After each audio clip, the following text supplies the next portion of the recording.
In this video, I'm going to share with you some practical thoughts on the coronavirus based on the latest research available. Undeserved panic does nobody any good, but either does ill-informed complacency. Over the past week, I've had so many people who are deeply concerned about getting the coronavirus ask me a lot of questions. And over the past 2 days, pretty much every single patient that I saw just drilled me with a lot of different questions because they are really alarmed over this whole coronavirus issue. And the reason for it is because there's a lot of misinformation out there. So what we're going to do in this video is talk about some of the latest research, some of the latest statistics on the topic, and just help break it down so that you can truly understand what we're dealing with, and of course, not be completely alarmed over the topic as well. So let's go ahead, but before we get started, I'm Dr. Zarowski, and welcome to the channel. If you're new to the channel, it's a pleasure to have you here. Be sure to subscribe, hit the bell notification, and join our notification community, and I'm going to help you excel your health and your life. What I want to do is kick this off with talking about some of the statistics here, because I think these statistics are very important. Now, a couple things I want to mention too, is that, like I said, many people are very alarmed over the coronavirus. And the reason for this is because there's been blanket media coverage on this. Now, when you have pretty much blanket media coverage of any topic, guess what? It seems pretty scary, seems pretty important. Now, if somebody was to do blanket media coverage, some media outlet did this over, let's say, the common flu, it also would seem very scary. I mean, imagine if every time somebody died from the flu, there was tons of reports on it. Every time somebody was getting the flu and became sick, there was tons of media coverage on it. Well, we would be pretty afraid at that point. Well, that's what's happening with the coronavirus. And unfortunately, many of these media outlets have been incredibly dishonest, creating clickbait headlines, also going in and taking this topic of the coronavirus and politicizing it in order to actually blow the whole thing out of proportion and make it seem way worse than it is. Now, a lot of people, unfortunately, are getting all their information from the news, and as a result, they are completely alarmed over this topic. Now, you want to make sure that you're getting your information from a doctor, or you're actually getting your information from somebody who understands what's going on. When you look at all the different doctors out there, they're pretty much saying the same thing. There's no reason to panic over this. There's absolutely no reason, in that many people are going far beyond panic mode and is completely unnecessary. Recently, my wife went to the grocery store and she couldn't even get basic necessities for our home because people had just bought everything. Many of the patients of mine are teachers, and they go and have these kids coming to school with the little masks on in order to protect themselves from the coronavirus. There's so much ill information out there, and so many people are being hurt by this in the way of, panic, alarm, businesses being hurt. There's so many people that just don't have the right information. Make sure that you're getting the proper information on it. Let's talk about some of the statistics. Now, when we look at the statistics here, we're going to talk about the proportions of deaths among confirmed cases, okay? This is important. Let's start at the low age range. So if your child is between 0 and 9, there's a good chance that, first of all, they're not even going to get the coronavirus. And if they do get it, then they are 100% unlikely to die from it, according to the reported cases so far. As we move up in age, so also I want to point out, putting like the little masks on your kid, first of all, there's a good chance they're not going to do anything. But secondly, if your kid gets it, they're going to be fine.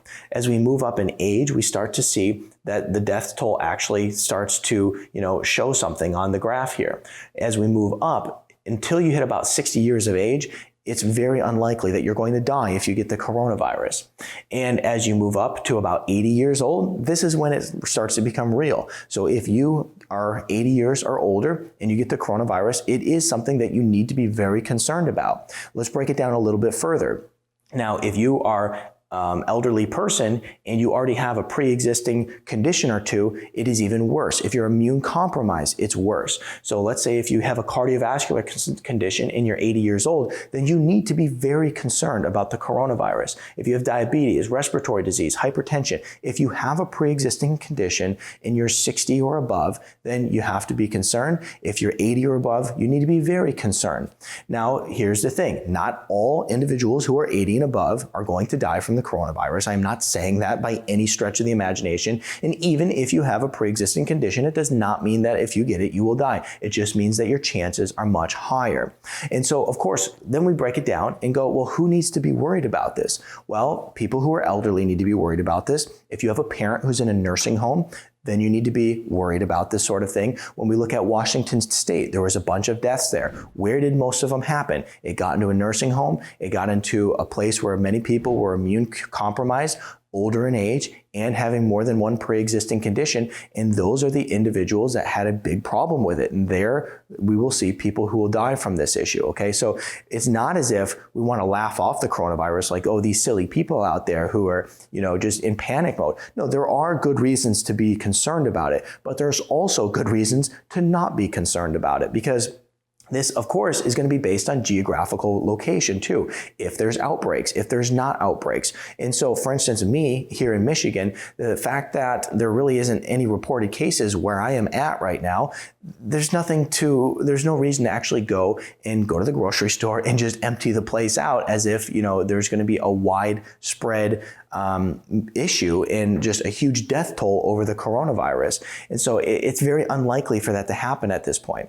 Now, another thing that I want to point out is that the coronavirus is serious because you're 7 times more likely to die, according to some of the latest research and statistics, from the coronavirus than you would be from the common flu. So it's, something that you do have to take seriously, but of course you have to put it all in proper context.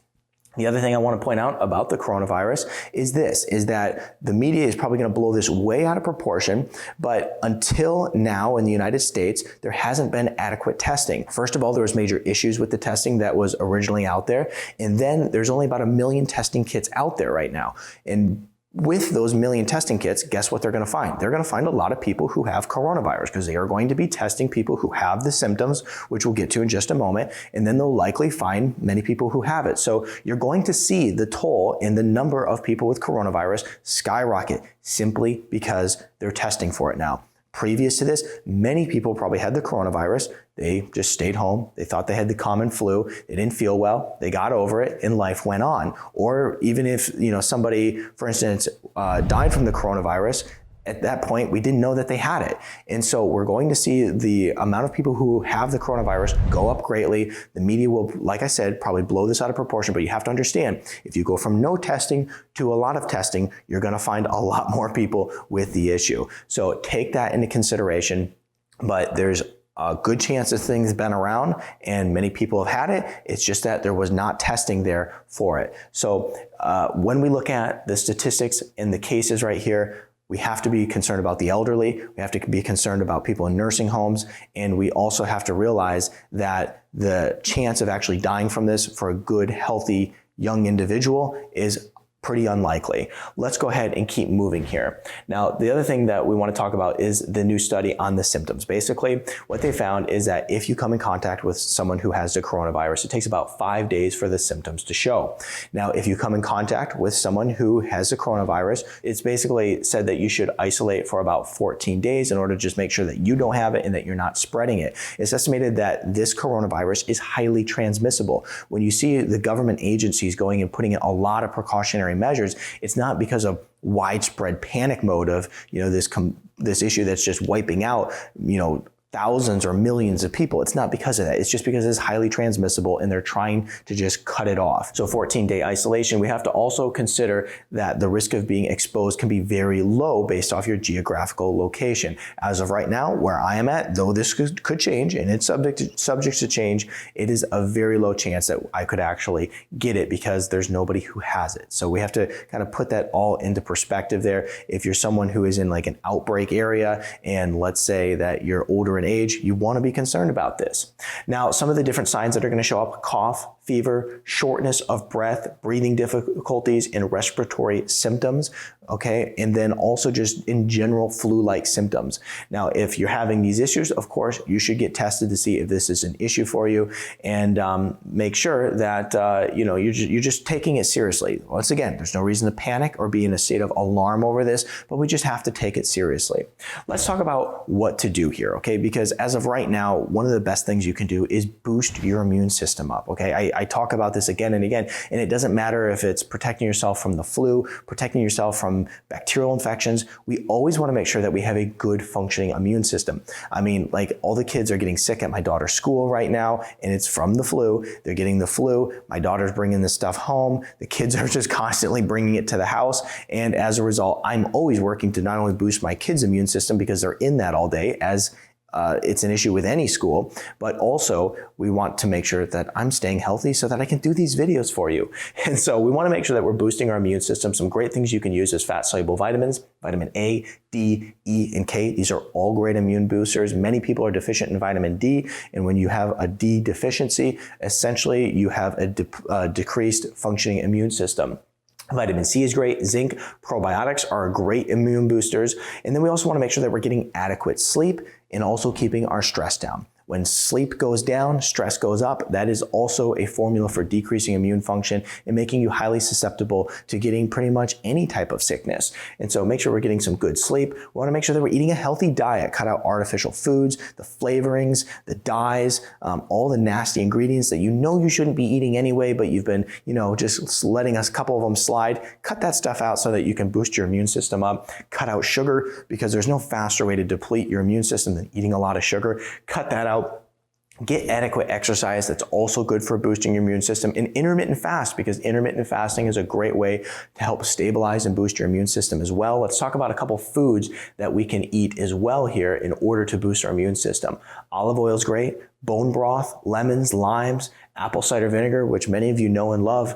Broccoli is loaded with nutrients, as is spinach, and ginger and garlic are also great immune boosters as well, especially if you want to not only keep away different infections, but also keep yourself healthy. Put in the comment section below your thoughts on the coronavirus. Give this video a thumbs up and share it with your friends, and check out this video that's going to help you improve your health. We have to be eating healthy. If you're trying to do intermittent fasting and you're trying to place your meals in a particular way, but yet you're eating unhealthy foods, it doesn't work out well, because you're going to have cravings, you're not going to feel well, your energy will be plummeted.